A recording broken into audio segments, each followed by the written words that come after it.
വേണ്ടെന്നൊക്കെ കേട്ടോ. ഉണ്ടെങ്കിൽ നമ്മൾ ഒരിക്കലും ഇങ്ങനെ ഒരു കല്യാണം തന്നെ കഴിക്കൂലായിരുന്നു. നമ്മൾ ചെയ്തപ്പോ എന്റെ അളിയ കേരളം കംപ്ലീറ്റ് കത്തിക്കല്. കേരളം കത്തിക്ക നിങ്ങളാരെ പെട്രോളോ? ടി ഫാമിലി അറിയാത്ത ആളുകൾ വളരെ കുറവായിരിക്കും അല്ലേ.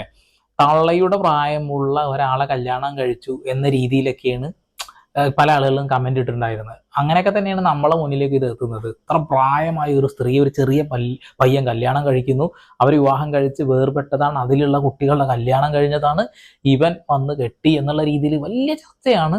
പക്ഷെ ഇപ്പൊ ചർച്ച എന്താ വെച്ചിട്ടുണ്ടെങ്കിൽ തള്ളെ എന്ന് ഇവരെ വിളിക്കുന്നത് ഇവർക്ക് ഇഷ്ടമല്ല എന്ന് പറഞ്ഞിട്ട് ഒരു തമ്പനയിൽ ഇട്ടിട്ടൊരു വീഡിയോ ഇട്ടു. അത് കണ്ടപ്പോൾ എനിക്ക് തോന്നിയേ വീണ്ടും തുടങ്ങിയ പരിപാടി എന്നുള്ളത്, തള്ളേ തള്ളേ എന്നൊക്കെ വിളിക്കുന്ന സാധനം വീണ്ടും തുടങ്ങി എന്ന് മനസ്സിലായപ്പോൾ ഞാൻ ആ വീഡിയോ ഒന്ന് പോയി നോക്കി. അപ്പോഴാണ് ഒരു കാര്യം അറിയുന്നത്, ഇവർ പ്രഗ്നന്റ് ആണ് എന്നുള്ള ഒരു കാര്യം കുറച്ച് മുമ്പ് ഒരു സംഭവം പറഞ്ഞിട്ടുണ്ടായിരുന്നല്ലോ, റിവീലിംഗ് പരിപാടി, അതായത് യൂട്യൂബ് പ്രസവ അവാർഡിന്റെ പരിപാടി ഇവരും സ്റ്റാർട്ട് ചെയ്തത്. നല്ല വ്യൂ ആണ് ഈ പരിപാടിക്ക്.